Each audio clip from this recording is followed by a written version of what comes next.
What if the deadliest bounty hunter in all of creation, a Bastich who cannot die, who has been thrown out of heaven and hell for being too much trouble for either, crashed straight into the bloodiest night London has ever known? Picture it. A city on fire, Nazi vampires falling from the sky, a war of monsters and priests, and one crimson devil in a red coat who has spent 500 years begging for a death that never comes. And then, the door tears open, and he rides through, the main man. Tonight, 3 armies discover there is something in the universe that does not care about God, does not care about the Führer, and does not care about the Queen.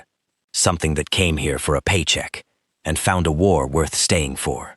This is What If Lobo Entered the Hellsing universe, written by me. And before the blood starts, this channel runs on your obsessions.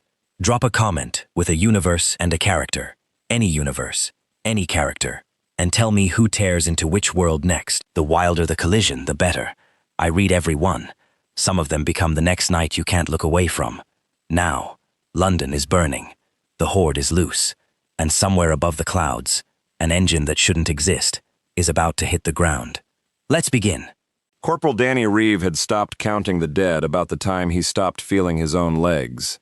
He was crouched behind the burned-out shell of a double-decker bus on a street he'd walked 1,000 times in a normal life, a life that had ended maybe 40 minutes ago, and the whole world had gone the color of a wound. Fires ran along the rooftops.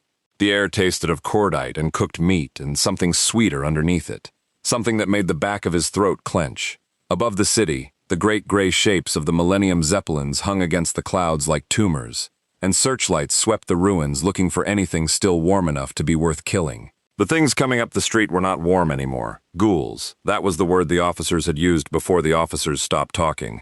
Gray-skinned, slack-jawed, wearing the torn uniforms of the police and the army, and the ordinary dead, moving in a shuffling flood that filled the road curb to curb. They had been people this morning, now they were the empty gloves of people, worked from the inside by whatever the Nazi vampires had done to this city, and they came on and did not stop when you shot them in the chest, only when you shot them in the head, and there were far, far too many heads. Reeves' rifle was empty. He'd known it was empty for 2 shots now and had kept pulling the trigger anyway, because the click was better than the silence. Beside him, Private Osei was praying. Not loudly, just a steady low murmur, the same 3 lines over and over, and Reeve found himself holding onto the rhythm of it the way a drowning man holds onto a plank. The horde was close enough now that he could see the milky film over their eyes, close enough to smell them properly, and Osei's prayer got faster, and Reeve thought, with a strange, floating calm, this is it. This is where it ends, and nobody will even know we were here.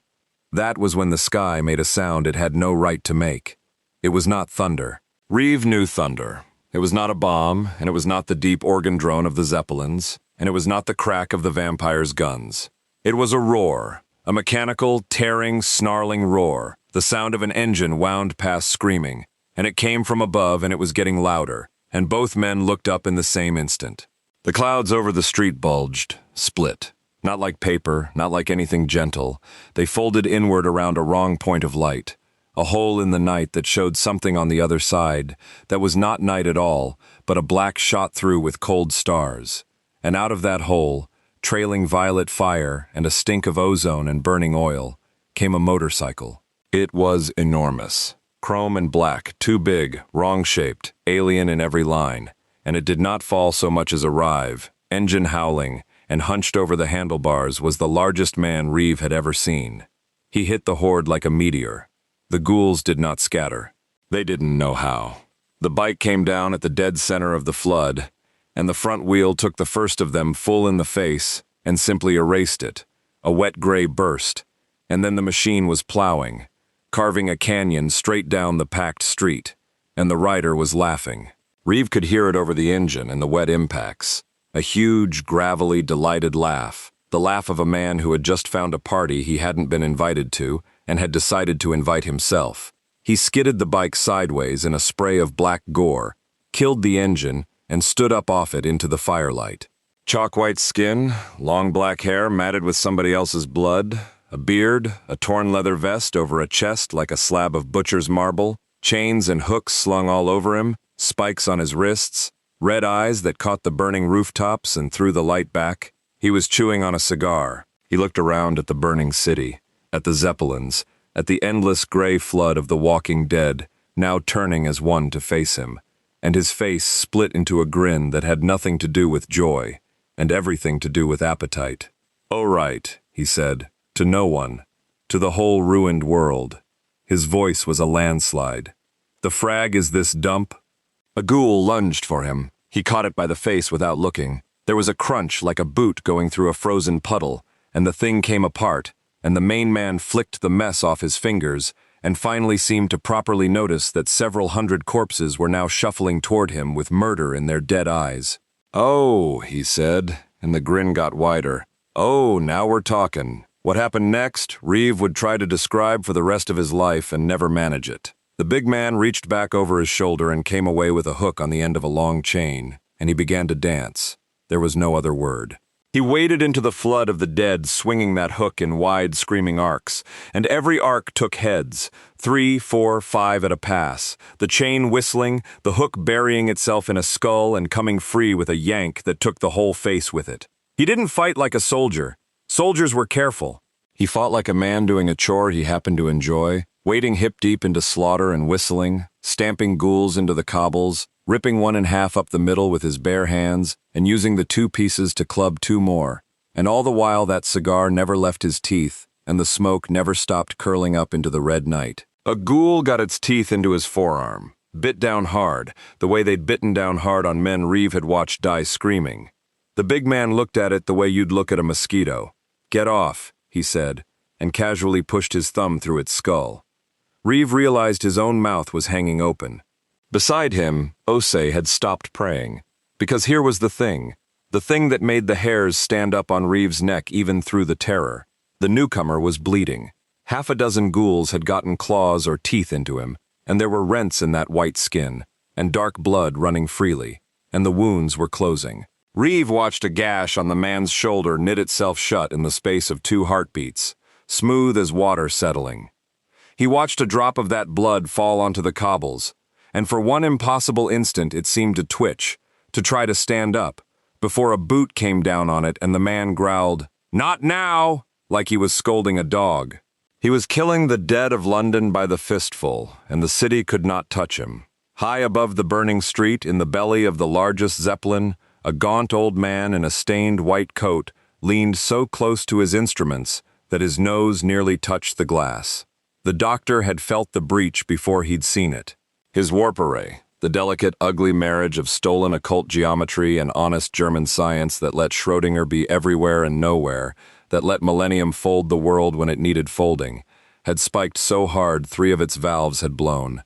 Something had come through. Not summoned, not invited. Something had found a seam his machines had worn thin in the fabric of the night, and simply ridden through it, like a man kicking down a door he happened to be leaning on. He replayed the last 30 seconds of the street cameras. He watched the impossible motorcycle. He watched the white giant wade into the horde. He watched the wounds close. "Herr Major," he said, and his voice cracked. "Herr Major, you need to see this." At the far end of the gondola, in a leather chair, surrounded by the maps and the murmur of his war, a short, plump man, in an immaculate suit, turned his head. The firelight of a dozen monitors gleamed on his little round glasses. He had been watching London die for hours with the fond, unhurried attention of a man watching a favorite film, and nothing in all that time had shifted the shape of his smile. Now he stood. He walked to the doctor's station. He watched the loop, the bike, the hook, the laughing giant standing waist-deep in the ruin of his own beautiful horde, tearing it apart with his hands and enjoying it, the way the Major himself enjoyed everything, without apology, without limit, purely for the love of the thing. The Major watched a bayonet load of ghouls, his ghouls, come apart in the stranger's fists, and Herr Major, who loved war the way saints love God, who had built an entire battalion and an entire apocalypse for no reason grander than that carnage was beautiful. Herr Major put a white-gloved hand over his own heart, and his smile did something it had not done in a very long time. It became sincere. "Doctor," he said softly, in that mild, pleasant, terrible voice. "What a wonderful thing! What a truly wonderful thing you have shown me." He leaned closer to the glass. watching the giant light a fresh cigar off a burning corpse. I have wanted this war to surprise me. I had almost given up hope that it could. His eyes shone. Find out what it is. Find out what it wants. And doctor, the smile widened. Under no circumstances is it to be killed before I have spoken with it. The doctor swallowed. Herr Major, it may not be killable at all. The regeneration. Better, breathed the Major, like a man in love. And far below, on the other side of the city, in a dark room in an old manor, where a very different kind of monster had been chained for 100 years, something opened its eyes. Alucard had been asleep in the way that he slept, which was not sleep at all but a red waiting, a coiled patience in the dark of his cell beneath the Hellsing house, while the war raged above, and his master had not yet spoken the words that would let him off the leash. He had been listening to London die with the bored contempt of a predator watching lesser things squabble over meat. Ghouls, chip-made vampires, toys. He had killed better in his sleep, when men still called him by an older name and prayed to be spared it. Then, across the burning city, he felt something he had not felt in a very, very long time. He felt a hunger that wasn't his own. It came off the newcomer like heat off a fire. That specific, unmistakable joy in slaughter, that bottomless delight. And it was not the delight of a demon or a vampire or any monster Alucard knew. It had no reverence in it, no damnation in it, no fear of God and no love of God and no hope of death. None of the exquisite despair that made his own long existence a kind of prayer. It was just appetite, pure and simple and endless. A creature that killed the way other things breathed, and had been doing it, Alucard could somehow tell, for longer even than he had. Something in the city could not die. Not would not. Not was forbidden by a master's seal. Could not. Alucard began, very slowly, to smile. That particular smile, the one that pulled too wide, the one that showed too many teeth, the one his enemies saw last. Above him, in her study, Sir Integra Fairbrook Wingate's Hellsing stood at a shattered window, with a cigarillo burning down to nothing in her fingers, and watched the reports come in, and understood, before anyone told her, that the shape of this war had just changed. Her radio was a chaos of screaming. Whole squads gone silent on the eastern approach. A biker, they were saying. The men who were still sane enough to speak were saying a biker, a giant, something that had fallen out of the sky and was killing the dead faster than the dead could be made. She had spent her whole life learning that there is always a bigger monster. She had simply never expected to be glad of one. "Walter," she said, without turning, "get me eyes on the eastern approach, and wake the Vatican dog." She drew on the dying cigarillo. If the Iscariot's mad priest hasn't already smelled this himself, he had. 6 streets from where Corporal Danny Reeve was still crouched behind a burned-out bus, unable to run, unable to look away, a tall man in a gray coat with a priest's collar and a fan of gleaming silver bayonets in each fist came around a corner at a dead sprint, grinning like the end of the world, chanting scripture under his breath, and stopped. He stopped because the air was wrong, because the thing killing the dead down that street was not a vampire, and it was not a man. And Father Alexander Anderson had spent his whole holy life sorting the world into those 2 boxes and burning whatever wouldn't fit. This wouldn't fit. He watched the white giant take a ghoul apart with its bare hands and laugh, and Anderson's grin faltered, actually faltered, into something colder and far more curious. "And what?" he murmured, in his rolling Scottish burr, thumbing the edge of a blessed blade. "In God's green earth are you?" Down in the street, standing on a hill of the dead he'd made in under 3 minutes, the main man finally ran out of things to hit. He looked around at the sudden, ringing quiet. He looked at the burning city, and the tumors in the sky, and the 2 ragged soldiers still cowering behind the bus, and the fresh corpses steaming around his boots. He took the cigar out of his mouth and spat. "Okay," Lobo announced, to the entire smoldering ruin of London. "Somebody's gonna tell the main man where the frag his skip ran off to." He cracked his neck, and the sound of it was like a tree splitting. "And then somebody's gonna tell me why this dump is way more fun than the job said it'd be."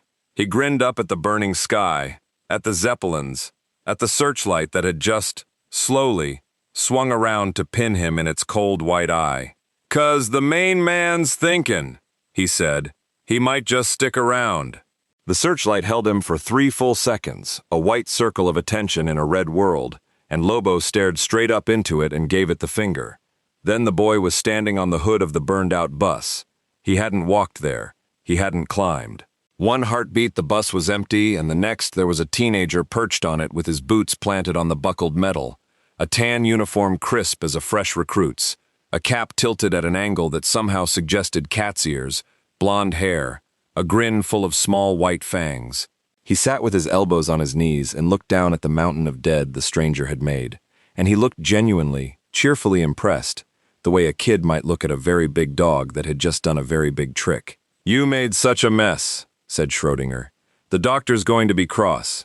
Those were expensive." He cocked his head. "Well, they were free, actually. But the making of them was expensive." Corporal Reeve, still frozen behind that same bus, felt his heart stop. He had not seen the boy arrive. Nobody could just arrive. Lobo looked at the kid without much interest, the way you'd look at a fly that had landed on your beer and wasn't in the beer yet. "You in charge here, Junior?" "Oh, no." Schrodinger laughed, delighted. No, I'm nobody. I'm everywhere and nowhere. I'm the warrant officer." He said it like a joke, only he understood. "The one in charge sent me. He watched you on the little screens, and he got very excited. I've never seen him like that. He'd like to invite you to the war. I'm already at a war." Lobo gestured with the cigar at the burning skyline, the flood of the dead, the tumors in the sky. "Turned up and everything. Real polite of you." No. Schrodinger wagged a finger, still grinning. "You're at a war. He's inviting you to his. There's a difference. His is beautiful." He hopped down off the bus, light as a leaf, and stood in front of the giant with his hands clasped behind his back, tilting his head all the way back to look up at him, entirely unafraid. He said to tell you, there will be more of this. So much more, waves and waves of it, for as long as you want, forever if you like. And nobody will ever ask you to stop. Doesn't that sound nice? And here, Reeve would swear to this later, in the debriefing that nobody believed. Here the giant actually paused, considered it, because whatever the boy was selling, it had touched something. An endless war with nobody to tell him to stop. It was, when you got right down to it, the closest thing to heaven a creature like Lobo was ever likely to be offered. Then Lobo said, "This? He payin'?" Schrodinger blinked. "Pardon?" "Money, kid. Coin. Frag. The main man don't work for free." Lobo jabbed the cigar at him. "I got a skip ran through that same hole I did. Some slippery little wormlord skipped bail on a Thanagarian judge, and the judge is paying good bolts to have his slippery little head brought back in a sack. That's a war I'm at. Your boss wants me at his. He can open his wallet like everybody else." The boy stared at him, and then, slowly, Schrodinger began to laugh. A bright, genuine, helpless giggle. The laugh of a creature who has served an ideology his whole short, strange life, and just heard someone reduce it to an invoice. "Oh," he wheezed. "Oh, he is going to adore you. He is going to want to keep you." He wiped his eyes. "I have to tell him you said that. I have to tell him exactly how you said it." He was already going, already fading at the edges like a photograph left in the sun. "The offer stays open. It always stays open." "You'll find us when the little war bores you, and it will bore you." And he was gone, not walked away. Gone, mid-sentence. The space where he'd stood simply closing over, as though he'd never bent the air by standing in it at all. Lobo looked at the empty spot, chewed his cigar. Weird frickin' city, he decided.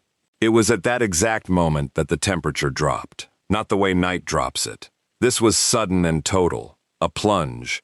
The way a room goes cold when a door opens onto somewhere that never sees the sun. The fires along the rooftops guttered and leaned as though something had inhaled. And down at the dark end of the street, where the firelight didn't reach, the shadows began to deepen. Not to fill with a shape, but to become one. Gathering, thickening, until they resolved into a tall figure in a long red coat and a wide red hat, walking up the middle of the road at an unhurried stroll, hands in his pockets, orange glasses catching the flames. The ghouls Lobo hadn't gotten around to killing yet, a few dozen still shuffling in from the side streets, turned toward the newcomer, and then they came apart, all of them, at once, without the red-coated man appearing to do anything at all, as though the simple fact of his attention was a thing they could not survive. He didn't even look at them. He was looking at Lobo. "Now this," said Alucard, and his voice came from everywhere. From the walls and the fire and the inside of Reeve's own skull, low and amused and terrible. "This is interesting." Lobo squared up. He didn't know what this one was, but he knew the walk. He'd seen that walk on 100 worlds. It was the walk of somebody who thought they were the biggest thing in the room. "You the boss of this freak show? I have a master." Alucard stopped a dozen feet away, and up close the wrongness of him pressed on the air like a held breath, the smell of old blood and grave dirt and something vast and patient underneath. He tilted his head, studying the giant with those hidden eyes, and he was smiling the smile, the too wide one. "But no, I am no one's boss. I am a weapon that is occasionally pointed." He drew one long, white-gloved hand from his pocket, and in it now was a pistol, enormous, black, absurd, a hand cannon called the Jackal that had no business existing. "I felt you the moment you arrived. Do you know how rare that is? To feel anything? I have walked this earth for 500 years, and I have been bored for 490 of them." The smile widened past the point a human face could go. "And then you fell out of the sky. Something that laughs when it kills, something the city cannot touch." He breathed in, slow, savoring. "Something that cannot die." "Bud," said Lobo, "you don't know the half of it." "No." Alucard's grin was pure hunger now. "But I intend to." He fired. There was no warning between the word and the shot. The Jackal roared, a sound like a door to hell slamming, and the round, blessed silver, a slug the size of a thumb, a round built to core the heart out of a 500-year-old vampire, hit Lobo dead center of the chest and blew a fist-sized crater clean through him, out the back, and buried itself in the wall of a butcher's shop 40 feet behind. Reeve heard himself make a sound. Lobo looked down at the hole in his chest. Firelight showed through it. He looked back up at Alucard with an expression of profound, personal offense. "Ow," he said. "Ya Ponzi red bastiche. That's my good vest." And the hole closed. It didn't knit slowly this time. It slammed shut, muscle and skin racing over the wound so fast it made a wet snapping sound, and where a mortal wound had been there was only a hole in the leather and a smear of dark blood, blood that hit the cobbles in 3 fat drops, and this time nobody stepped on them, and Reeve watched, and the drops moved. They gathered, they quivered. Each one bulged and strained like a thing trying to be born, sprouting the beginnings of tiny grasping limbs. "No!" Lobo snapped down at them, and stamped again. "We are not doing the clone thing. We talked about this. There's not enough beer in this dump for 2 of me." He ground his heel into the last of it. "Rude little bastiches." Every time, Alucard had gone very, very still, because he had seen it. He had seen the blood try to become. And the vampire who had spent 5 centuries learning every shape that death could take, understood, in that instant, with something that in a lesser creature would have been called awe, that he was not looking at a man who healed. He was looking at a man whose spilled blood made more of him, that to cut this thing was to multiply it, that there was, quite possibly, no bottom to it at all. "Wonderful," Alucard breathed, and then he laughed, really laughed, head back, the sound rolling down the burning street, a laugh with 500 years of loneliness cracking open inside it. "Oh, wonderful. Do you understand what you are? Do you have any idea?" He raised the Jackal again, and the Casul in his other hand now too, both barrels grinning. "I have looked for you my entire cursed life. Something I cannot break in a single blow. Something that will make me work." His eyes blazed red under the hat's brim.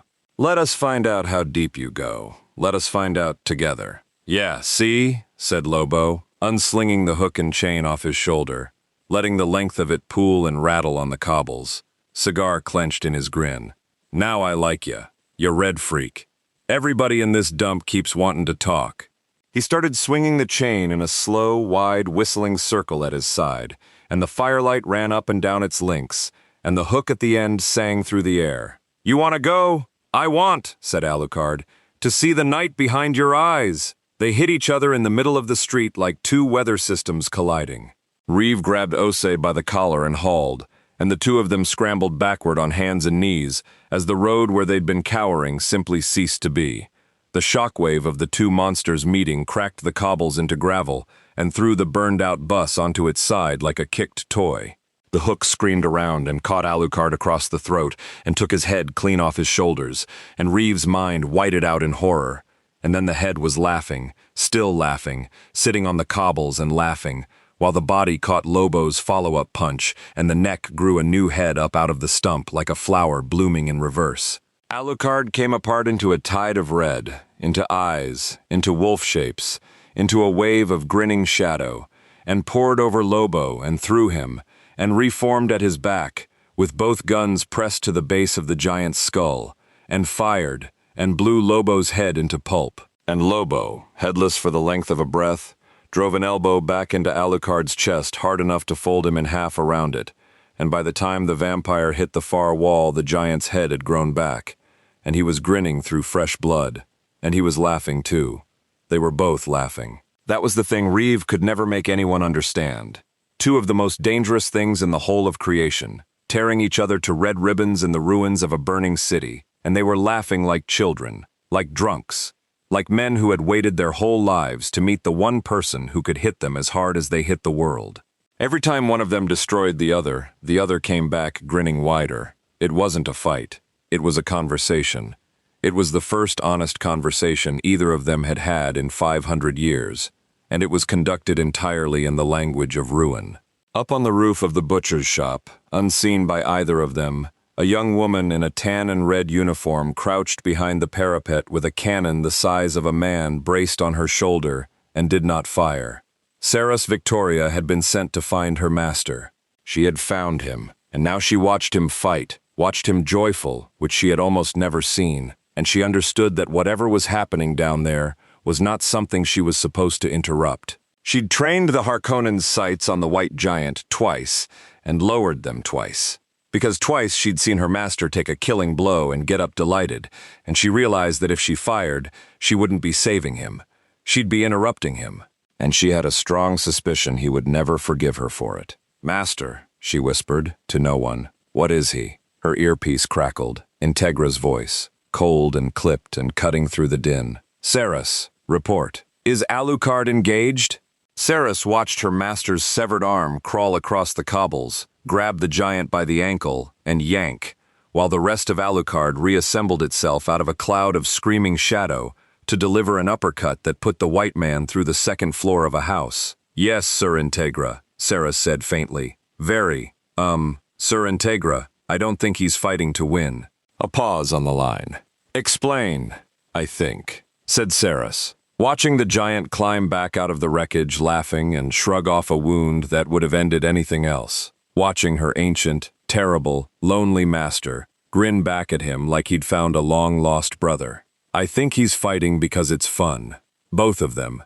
"I think," she swallowed. "I think Master's happy, sir. I've never seen him happy before. It's the scariest thing I've ever seen." Far above, in the belly of the great Zeppelin, the Major watched the same fight on a bank of flickering screens, his gloved hands folded under his chin, his little glasses full of firelight. The doctor stood beside him wringing his hands, muttering about instabilities and warp signatures, and the sheer thermodynamic impossibility of a creature whose blood outweighed its wounds. The Major wasn't listening. The Major was watching two immortal monsters laugh while they killed each other in the ruins of the city he had set on fire, and his sincere, terrible smile had not wavered once. "Doctor," he said dreamily, "do you see it? Do you see what he has done, just by arriving?" He gestured at the screen, at the crimson vampire and the white giant tearing the street apart between them. "My oldest enemy, the Hellsing monster. 500 years of misery and boredom and contempt. And look at him. Look how alive he is." He pressed his fingertips together. "This newcomer has given Alucard something I could never give him in all our long and beautiful war. He has given him joy. The doctor risked it. Then, he is a threat to our plans, Herr Major. He has made your enemy stronger." "Oh, yes," the Major breathed and turned, and his eyes were shining like a boy's on Christmas morning. "Yes, Doctor, that's what makes it perfect. A war you are certain to win is not a war. It is an execution. And I did not build all of this." He swept a hand at the burning city, the horde, the whole magnificent apocalypse, to preside over an execution. He turned back to the screens and watched the white giant and the red vampire find each other in the fire and folded his hands and made his decision the way he made every decision, for love of the thing and for no other reason at all. "Whatever it costs," said the Major softly, "I am going to bring that creature into my war. On my side or against it, it does not matter which." His smile stretched. "I only want to see what happens next." Down in the street, Alucard and Lobo stood facing each other in a crater of their own making, both of them healed, both of them steaming, both of them grinning like the damned. The city burned around them. The dead were still rising somewhere out in the dark. 3 armies were closing on this single street from 3 directions, each with its own reason, each certain it understood what it was walking toward. None of them did. Lobo spat out the ruined stub of his cigar, reached into his vest, and produced a fresh one. "Okay, Red," he said, lighting it off a burning windowsill. "That was a decent warm-up, but the main man's still got a job to do, and you got." He nodded at the Zeppelins, the searchlights, the whole burning mess, whatever the frag all this is. He grinned around the new cigar. "So how's about you tell me who runs this dump, and who's got my skip, and maybe I don't make you do this all over again." Alucard's grin was a knife in the dark. "Oh, my new friend," he said. "You are going to want to meet my master." The Hellsing Manor stood on the northern edge of the burning, a great gray pile of Protestant stone that had watched over England's monsters for 100 years. And it did not so much survive the war outside as ignore it. Its windows were dark, its guns were quiet. And through its wrought iron gates, at something past 3 in the morning, rolled the largest motorcycle the household staff had ever seen, driven by a chalk-white giant with a fresh cigar and a red-coated vampire riding pillion behind him, like a gargoyle that had learned to hitchhike. They had reached an arrangement on the way. Lobo would meet the one who ran this dump. Alucard would introduce him. And if, at the end of it, they still wanted to tear each other apart, well, the night was young, and the city was already broken, and there would always be more of it later. It was, by the standards of both of them, a warm friendship. Sir Integra Fairbrook Wingate's Hellsing met them in the Great Hall, alone, standing at the head of a long, dark table with a saber at her hip, and a fresh cigarillo between 2 fingers, and no visible fear whatsoever. She was the last living heir of a bloodline that had leashed the most dangerous creature on earth for a century, and she had looked into the red at the bottom of Alucard's eyes 1,000 times and never once flinched, and she brought that same iron stillness to bear now on the impossible thing standing dripping ghoul blood on her Persian carpet. She studied him the way she studied everything, as a problem to be commanded. "You're the one killing my enemies faster than they can be made," she said. It was not a question. Lobo looked around the hall, the portraits, the sabers, the crest over the mantel, the woman herself, small and straight-backed and utterly unafraid in the middle of it all. He'd been in a lot of throne rooms. He knew a boss when he saw one, and this one had it, the real thing, the thing you couldn't fake, the total bone-deep certainty of someone who had never once wondered whether she'd be obeyed. "I'm the one killin' everything, lady. Your enemies just had the bad luck to be nearest." He jerked a thumb at Alucard. "Red here says you're in charge. That true? I am Hellsing." She said it the way other people said I am, full stop, as though the name and the fact of her were the same thing. "And you are in my house because my servant vouched for you, which he has never done for any living thing, and I confess I want to know why." She drew on the cigarillo, unhurried, and the smoke curled up into the dark of the rafters. "So, what are you, and what do you want?" And Lobo, who had told popes and emperors and star-devouring horrors alike exactly where they could shove their questions, found himself, for reasons he couldn't have named, answering straight. "Name's Lobo, last Xarnian. That's my whole species, lady, and I'm all that's left of it, on account of I killed the rest myself as a science project back in school." He said it flatly, no boast in it, just a fact he'd stopped feeling a long time ago. "I hunt bounties. Best there is, ever was, ever gonna be. I got a skip came through the same hole I did.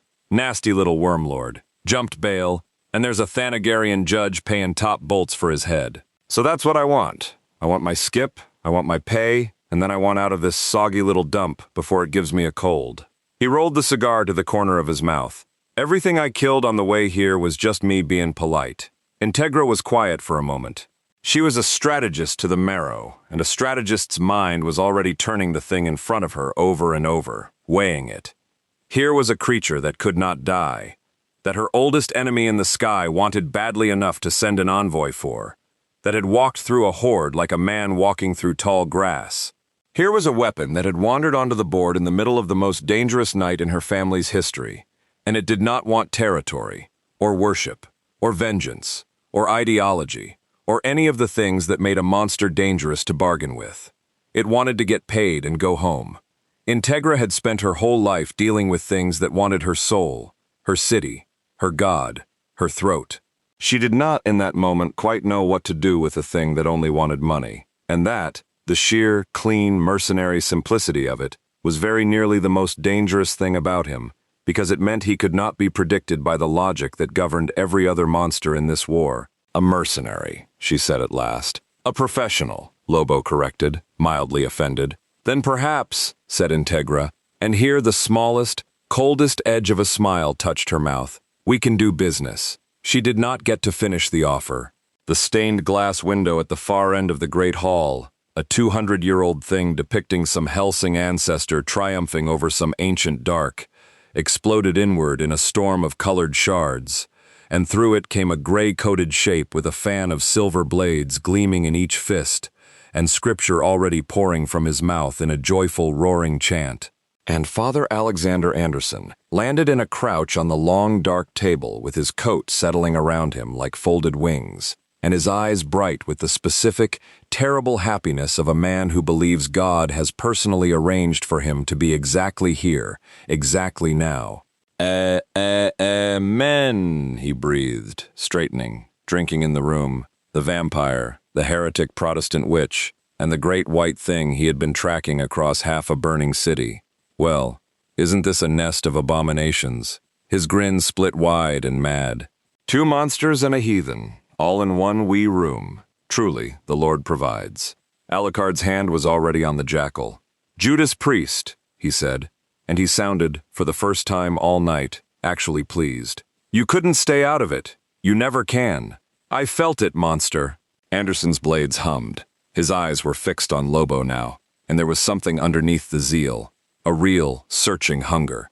The hunger of a man who has spent his whole holy life sorting creation into the saved and the damned, and has just met something that fits neither box. I felt it the moment it fell out of the sky, something that isn't a man, something that isn't a vampire, something the earth canny hold and the fire canny burn. He took a step along the table toward the giant, blades spreading. I have prayed my whole life for a worthy death, ye see. To die doing God's work against something grand. And I looked at this whole wretched war and I thought, nay, vampires, chip-made toys. Nothing here is worth the dying. The grin turned rapturous, and then you fell through the sky. Lobo looked at the mad priest standing on the table, at the blessed silver blades, at the scripture light flickering off his glasses, and did the mental math he always did, the professional's quick, cold assessment, and reached the conclusion he reached about 9 times out of 10. Buddy, he sighed, I got no idea who you are. I am the bayonet of God, said Anderson. Yeah, said Lobo, and I'm the guy about to shove it up your. 3 of the blades were already in the air. They were not aimed at Lobo. That was the thing Integra clocked in the half-second she had to clock anything. The mad priest, for all his talk, was too good a killer to open on the immortal when there was an easier abomination in the room, and the blades sang across the hall toward her, toward the human heart of Hellsing, because the surest way to unleash the vampire was to threaten the master, and the surest way to win a 3-way war was to make the other 2 monsters fight each other over the corpse of the thing they both wanted to protect. Alucard moved. Of course Alucard moved. He was already a wall of red between the blades and his master, taking 2 through the chest and the 3rd through the eye, laughing even as the blessed silver burned in him. And Lobo moved first. Nobody expected it, least of all Lobo. He would tell himself later it was reflex, that a job's a job and you don't let the boss you're about to negotiate with get shivved before the contract's signed, that a dead client can't pay. All of that was true, and none of it was the real reason, and the real reason was something even he didn't have a word for. Some ancient wolf instinct that had watched a small, brave thing stand fearless in front of 2 monsters and had, without asking his permission, decided she was his to keep breathing. He caught the fourth and fifth blades out of the air an inch from Integra's throat, one in each fist, closed his hands, and dropped the ruined silver to the carpet. Then he turned and looked at Anderson, and for the first time all night, the main man wasn't grinning. "Okay," said Lobo, very quietly, in the sudden ringing silence of the hall. "That one I didn't like." What happened next happened fast, and it happened everywhere. Anderson came off the table in a flood of blades and scripture, and Alucard rose to meet him out of a boiling tide of shadow and eyes and howling familiars, and the two of them collided in the center of the great hall the way they had collided 100 times across 100 years, the Paladin and the Nosferatu, the blessed steel and the cursed blood, an old and terrible and almost tender hatred. And into the middle of that ancient dance stepped Lobo, who had no reverence for either of them, who did not care about God or the devil or 5 centuries of history, who simply grabbed the holy warrior of Iscariot by the back of his gray coat, like a man grabbing a cat off a countertop, and threw him through a load-bearing wall. The whole east wing of the manor came down. Anderson tore himself up out of the rubble already regenerating, bones and flesh knitting with the awful vegetable speed of the regenerator, his grin wider than ever because this was it. This was the thing he'd prayed for. Something that could match him blow for blow, something worthy, and he came at Lobo again through the dust and the falling stone with both hands full of blessed steel and God's name on his lips. And the blessed steel bit, that was the thing. Anderson's blades were forged and prayed over specifically to end the unclean and the immortal, and they cut Lobo deep, opened him to the bone, and it hurt. But the wounds closed as fast as the priest could open them, and every drop of Zarnian blood that hit the ruined floor tried, again, to stand up and become another snarling main man, so that Anderson found himself, for the first time in his long, holy career, fighting a foe who did not merely refuse to die, but who multiplied every time he was wounded, an enemy the blessed blade made worse. "What are ye?" Anderson snarled, half laughing, half something else, pinning one of the little blood clones under a scripture barrier, while 3 more tried to bite his ankles, and the original Lobo cracked him across the jaw with the hook and chain. "What are ye great white devil, that God's own steel only makes more of ye?" "I'm the guy," Lobo grunted, stamping out his own clones as he went, because he genuinely could not stand the little bastiches. "Who keeps tellin' people," crack went the chain, "to leave the lady," crack, "alone." And through all of it, back at the head of the long table, Sir Integra Hellsing had not moved. She stood exactly where she had stood, cigarillo still burning between her fingers, and she watched the impossible white creature, the mercenary, the professional, the thing that only wanted to get paid and go home, put itself between the blades of Iscariot and her throat for no strategic reason she could identify, and take wounds meant for her, and give the priest of God more open war than the priest of God had gotten in a century. She was not a woman given to sentiment. She had commanded monsters since she was 12 years old, and she trusted precisely nothing. But she understood loyalty when she saw its shape, even a strange, feral, half-formed shape it did not have a name for yet. And she understood, watching this, that whatever this creature was, it had, for reasons of its own, for reasons possibly even it didn't understand, decided she was worth protecting. That was not a thing that could be bought. That was a thing that had to be earned, and she had not earned it. And it had happened anyway, and Integra Hellsing filed that fact away, with the cold precision of a commander, who has just discovered she holds a card she did not know was in the deck. "Alucard," she said, and her voice cut through the chaos of collapsing stone and roaring scripture like a blade through silk. "Enough. Not here. Not in my house." And Alucard, who could have kept fighting Anderson until the sun came up, who wanted to, went still at the sound of his master's voice, because that was the leash and the trigger both, and lowered his guns. Anderson, breathing hard, bleeding, grinning through a face half knit back together, looked at the 3 of them, the witch, the vampire, and the great white impossible thing standing bloodied and protective at the head of the heretic's table, and made his own cold calculation. Because he was mad, but he was not stupid, and he had felt the shape of the newcomer's power now, tested it with his own blessed steel, and he knew that tonight was not the night. Not like this. Not with the vampire at the giant's side and the witch's word holding them both in check. But he had learned what he came to learn. "Aye," said Anderson softly, and lowered his blades, and the mad joy in his face had curdled into something patient and far more frightening. "Aye, I see how it is. The heretics have found themselves a new dog." He backed toward the shattered window, blades still up, eyes still fixed on Lobo with that terrible searching hunger. "But I've felt ye now, devil. I've cut ye and watched ye heal, and I know what ye are. You're a thing that canny die." His grin came back, slow and holy and awful. "And there is nothing in all creation I would rather send to God than a thing that thinks it canny be sent." He stepped backward through the broken window into the burning night, scripture rising around him. "We'll meet again, you and I." His voice drifted back, already fading into the roar of the dying city. "And when we do, I'll show ye what the bayonet of God is for." And he was gone, out into the fire, leaving the ruin of the manor's east wing settling into dust behind him. Silence came down over the great hall. Lobo stood in the wreckage, dripping ghoul blood in his own, wounds sealing, breathing hard, 3 of his own stamped-out clones smoking on the carpet. He rolled his shoulders. He looked at the hole where the wall had been, and the fire beyond it, and the great gray house creaking around them all. Then he fished a cigar out of his vest, miraculously unbroken, and lit it, and turned back to the small, fearless woman at the head of the table who still, somehow, had not moved. "So," said Lobo, blowing smoke at the rafters, "that guy's a regular thing round here, is he?" "Anderson." Integra's voice was flat. "The Vatican's mad dog, Iscariot, Section 13. She drew, at last, on her cigarillo, and the tremor that a lesser person would have shown was nowhere in her hand. He is one of 3 armies fighting over this city tonight. Mine, his, and the thing in the sky that sent a child to buy you this evening." Lobo's eyebrows went up a fraction. "You know about the kid. I know about everything that happens in my war." She stepped down from the head of the table, small and straight and utterly composed, and crossed the ruined hall to stand in front of the giant who had just saved her life, and looked up at him without a flicker of fear, and did the thing that no pope and no emperor and no star-devouring horror had ever quite managed to do to Lobo. She held out her hand to shake. "You protected me," Integra said simply. "You had no reason to. It gained you nothing. Your skip is not in this house, and your pay is not in my gift, and still you put yourself between my throat and the bayonet of God."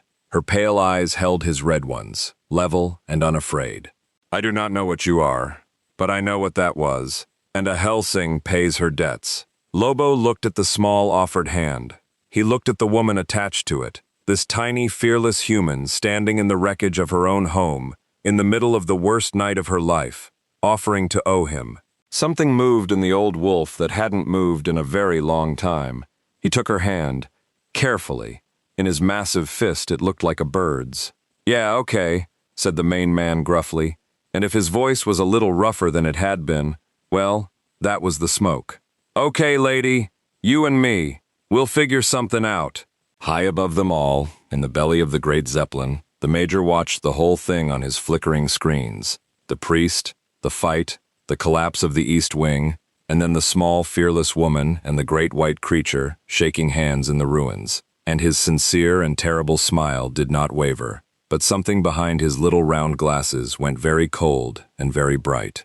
"Ah," he breathed. "So, Hellsing has claimed it." He steepled his gloved fingers. "The Iscariot has marked it, and I," his smile stretched, past anything human. "I have not yet even begun to court it." He turned from the screens and picked up a field telephone and gave, in his mild and pleasant voice, the order that would turn the whole war toward a single gray house on the northern edge of the burning. "Doctor, Captain, Fräulein Blitz." A pause, savoring it. "We are going to pay Sir Integra Hellsing a visit. All of us. Tonight." The smile. "I would so very much like to meet her new friend in person." And out in the burning dark, the entire last battalion turned north. They came up the northern road at the dead hour, and they came in parade order, because the Major would have it no other way. Sir Integra saw them first from the shattered window of the manor's upper floor, a column of headlights and marching dead pouring out of the burning city and up the long approach to the house. And at the head of it, in an open staff car with the top down and his little round glasses full of the fires he had lit, a short, plump man in an immaculate white suit, sitting bolt upright with his gloved hands folded on a cane, smiling like a man arriving at his own wedding. Behind him marched the last battalion, rank on rank of artificial vampires in field gray, their eyes glowing, their rifles slung, and around and ahead of them, the endless shuffling flood of the ghouls they'd made of London, driven forward like cattle before the slaughter.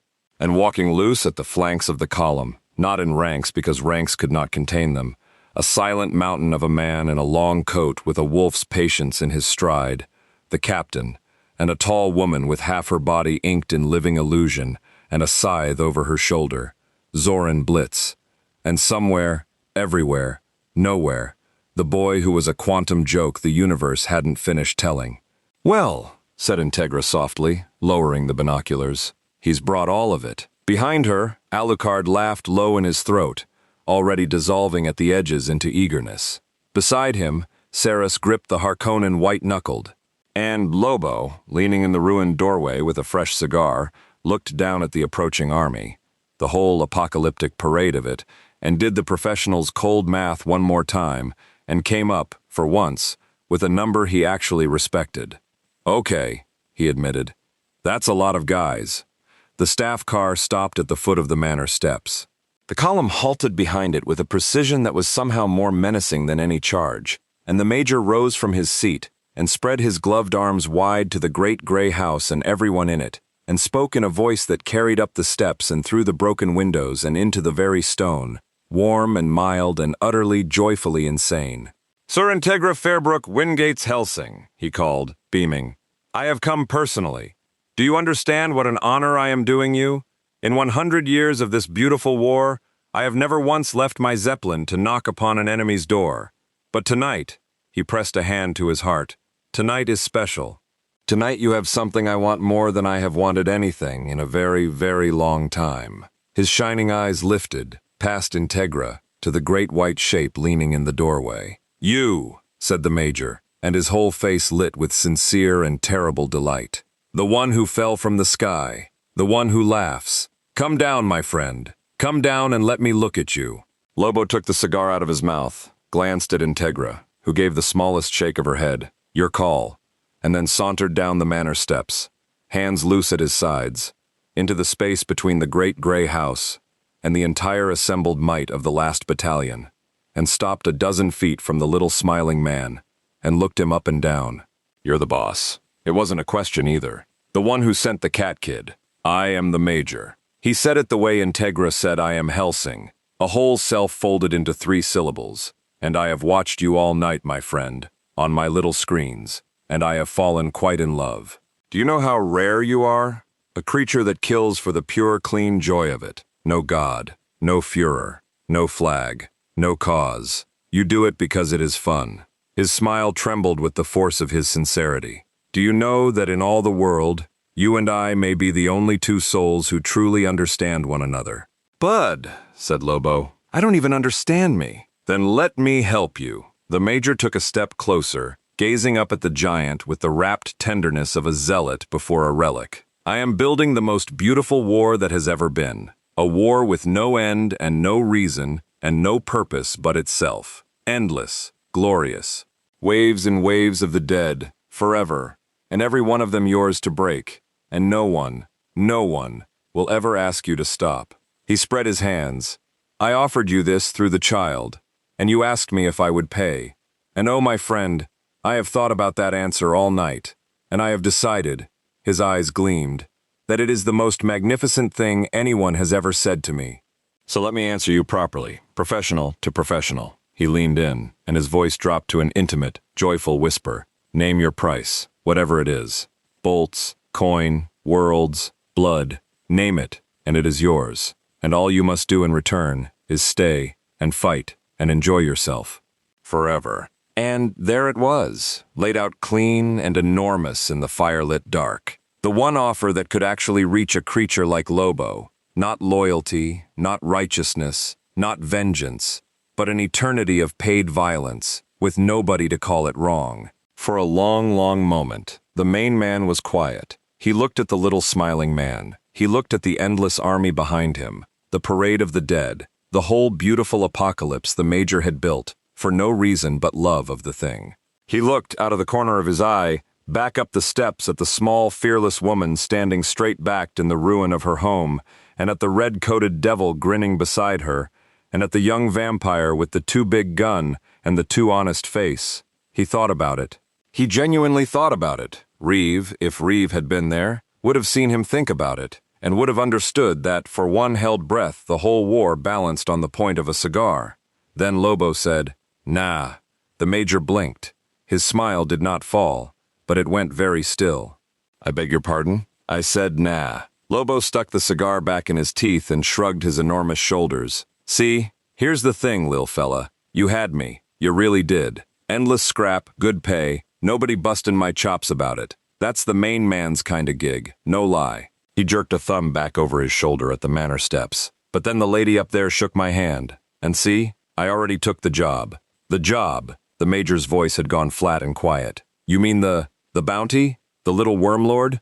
You would choose a single paycheck over—" "Nah, not the wormlord." Lobo grinned, and it was not a nice grin, and it was aimed straight down at the little man's shining glasses. "Her job. She's got a debt to me, and I got a handshake on it, and where the main man comes from, a handshake means something." He cracked his knuckles, and the sound rolled out across the silent army like distant guns. "So the way I figure it, lil fella, you and all your dead friends here, you're trespassing on my client's lawn." The Major was silent for the length of 3 heartbeats, and then he began to laugh. It started small, a shaking of the shoulders, and it grew and grew, until the Major of the last battalion threw back his head in the firelight and laughed with his whole body, laughed with the pure, helpless joy of a man who has been handed the single greatest gift of his long and terrible life, because he had not, after all, been certain the newcomer would refuse him, and refusal was so very, very much better than agreement. Agreement would have been an ally, refusal was a war. "Oh," he gasped, wiping his eyes with a gloved knuckle. "Oh, that is perfect. That is everything I hoped you would be." He drew himself up, and his face was radiant, ecstatic, streaming. "Do you understand what you have just given me, my friend? A worthy enemy who cannot die, an opponent I can never use up. A war that will never, ever end." He clasped his hands to his heart as though it might burst.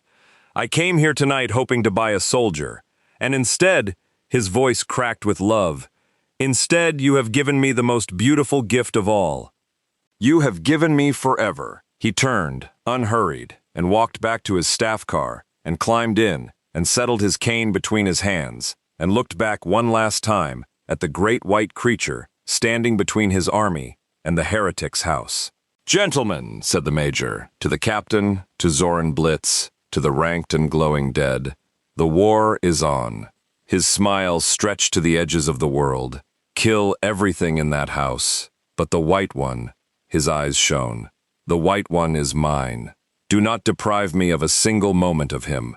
I want it all. I want forever." And the last battalion charged. What came after would be told in fragments for years, by the handful of Hellsing soldiers who lived, by Reeve in a debriefing nobody believed, by Saras in the long quiet afterward when she tried to make sense of it. The whole northern approach became a single roaring wall of violence, the flood of the dead breaking against the manor steps, Saras and the Harkonnen carving canyons through them, Alucard coming off the leash at last as Integra's voice rang out over the chaos, releasing control art restriction, level 3, level 2, the vampire dissolving into the tide of eyes and wolves and screaming familiars, the night itself, wading into Millennium's army like a red god come home. And through the center of it, a chalk-white giant with a hook and chain and a cigar and no fear of anything in creation, doing the one thing in all the universe he had ever truly been good at, doing it now for something other than a paycheck for the first time in a life longer than empires, standing his ground on a small, fearless woman's lawn against an entire army of the dead, laughing, the hook singing, the clones he couldn't help spawning stamped out under his own boots, the blessed silver of a distant priest already circling somewhere out in the dark, the Major watching from his car with tears of joy on his face, the whole three-way war of faith and ideology and godless nihilism, finally, fully, gloriously ignited around the one creature who belonged to none of them. It should have gone on until the sun came up. It didn't, because at the very height of it, with Alucard a tide of screaming red, and Saras's cannon shaking the earth, and Lobo hip-deep in the ruin of Millennium's charge. The air over the Hellsing manor tore open a second time. Not the way it had torn for Lobo. That had been a hole punched by a crashing engine, ragged and violent and stinking of oil. This was clean, surgical, a perfect circle of cold starlight opening in the burning sky, edged in a light that was almost official, almost bureaucratic, and out of it came a sound that cut clean through the roar of the whole war. A voice, amplified, flat and unimpressed, reading from what sounded unmistakably like a form. Be advised! This sector is under interdict. All parties cease hostilities immediately by order of the Thanagarian Warden's Office, Extradition Division. Everything stopped. The dead stopped. The vampires stopped. Alucard's tide of shadow hung in the air. The Major, in his car, sat up very slowly, his smile flickering with something that was, for the first time all night, confusion. And Lobo, standing waist-deep in corpses on Integra Hellsing's ruined lawn, went very, very still, and the cigar dropped out of his open mouth, because he knew that voice, he knew that tone. He'd spent half his career running from that exact flat bureaucratic music. Down through the clean, cold hole in the sky descended a figure in gleaming winged armor, a warhammer over one shoulder, and a fistful of official-looking documents in the other hand, flanked by a squad of hard-faced troopers with weapons that hummed at a frequency none of the monsters below had ever heard. The lead figure's helmeted head swept the entire battlefield, the burning manor, the army of the dead, the red vampire god, the smiling Major, the whole impossible war, with the profound, weary contempt of a civil servant who has seen far too much paperwork to be impressed by an apocalypse. Then the visor turned and fixed unerringly on the great white giant frozen in the middle of it all. Lobo, the warden's voice was flat as a struck slab. Last Zarnian, you are in gross violation of interdimensional extradition protocol. You breached a sealed warp corridor in pursuit of an unlicensed bounty. You have caused catastrophic causal contamination in a restricted development world, and you are nowhere near the wormlord you were contracted to retrieve. A document unrolled with a snap. You're not here for the skip anymore, Zarnian. As of 30 seconds ago, the hammer came off the shoulder. You're the skip. And in the ringing, impossible silence that followed, the last battalion frozen, Alucard's grin slowly, hugely widening at the sheer escalation of it, Integra's mind already racing, the Major beginning helplessly to laugh again at a war that would not stop giving him gifts. Lobo bent down, very calmly, and picked his cigar back up out of the gore, and put it back in his teeth, and looked up at the winged bounty warden and the entire assembled madness of 3 armies and a 4th just arrived from the stars. He grinned around the cigar, and it was the widest grin of the whole long night. Oh, said the main man, cracking his knuckles one more time, as the 2 suns of 2 universes hung in the balance over a burning gray house in London. Now it's a party.